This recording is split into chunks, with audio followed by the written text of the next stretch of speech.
So after watching the World Series, it's pretty clear that if you are up 3-0 in the ALCS or the NLCS, depending on where we are in the future, you might want to give the other team at least one game before you start trying to win the series, because going 4-0 just doesn't seem to be a good option anymore.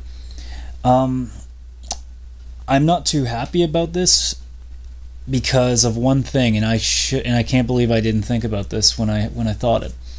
I should have bet that the Giants would sweep the series because I thought about it too. Because I remember when the Rockies in 07 went and swept the series to get into the World Series and the Red Sox went 7 games. I learned from that mistake thinking, well, the Rockies cooled off for a while. They weren't hot anymore, and that's the same deal with the Tigers. They swept the Yanks, but the Giants were still in game mode coming into the World Series. And it pretty much shows on the scoreboard when the Tigers don't score 2 runs, or don't score any runs for 2 games, and in the game that meant the most, they still only managed to put in 3. That's a really, really, really bad thing to be doing in the World Series. They lost and got swept simply because they could not get any run support. It didn't matter that their pitching was pretty solid for most of it. It just did not matter. So, with the World Series done and baseball done, the only thing that's left at this point is obviously the awards. And the way that it's going to be a couple obvious ones. I mean, we already can tell that Miguel Cabrera is going to be the AL MVP. I mean, he's a Triple Crown winner. It's a no-brainer. I'm willing to bet that Buster Posey will see the NL MVP. That's my take on it. He's got the highest batting average in all of Major League Baseball, and he's got relatively good stats. I mean, he's still going up against guys like Ryan Braun, who hit 41 home runs this year, and Aramis Ramirez, who had a really good year as well. There's a lot of guys, but I think when it comes down to it, and I don't think it has anything to do with being part of the World Series team, but, Buster Posey had a really good year this year.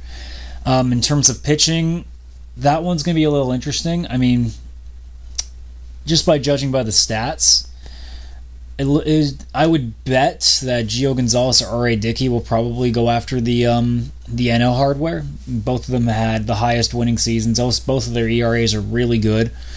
In terms of the AL, I don't think you're going to see Verlander go 2 years running.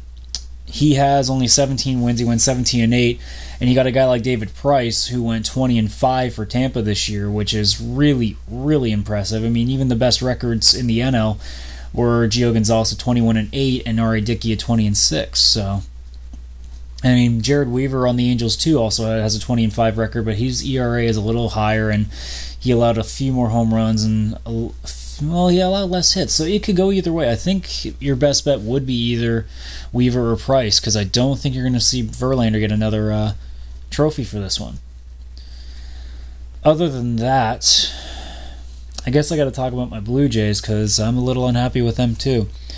I mean, look, it was a season that we pretty much should have written off by the time all the injuries really started happening. Once we lost 3 of our starting pitchers and then it just kept getting worse, it was like, you know what? It's not going to get any better. This is going to be a write-off. But then when all the frustration started happening, the Escobar thing, I can really push aside for the most part because it was just really, really stupid. So I can't make as much of a fuss about that as I can about the whole John Farrell situation, where we've basically just shown that we have no problem being the pit stop for people.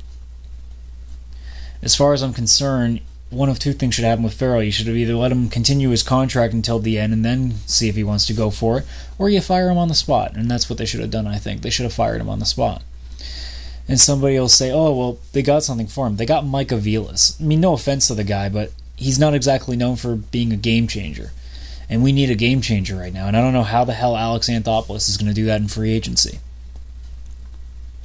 But other than that, it's now gotten to the point that with the hockey season still in jeopardy, and I really couldn't care less about basketball or football this year, it's going to be a really quiet winter for me, it sounds. Unless they actually get a good start, it's going to be a very quiet start, and baseball ending now, it's not going down nicely, so I guess we'll just have to wait for next year and hope that, my Blue Jays can pick it up and that maybe we get a little bit of a better surprise for the two Champions Series, because I wasn't exactly thrilled that the Tigers and Yankees and the Giants and Cardinals made it, because they're all teams that have been there. I was hoping on the Nationals. I was hoping on the Orioles. I wanted to see teams get there that haven't been there. And then when those 4 teams made it, I was completely uninterested. The only reason I watched the game last night for Game 4 was because it was a possible end. I had no interest in the series at all. I had no interest in any of the championship series. It didn't work out that way. So, well, I guess I'll just have to hope for next year that it's a little more exciting in terms of surprises. So, it wasn't a bad year, but it could have been a whole lot better.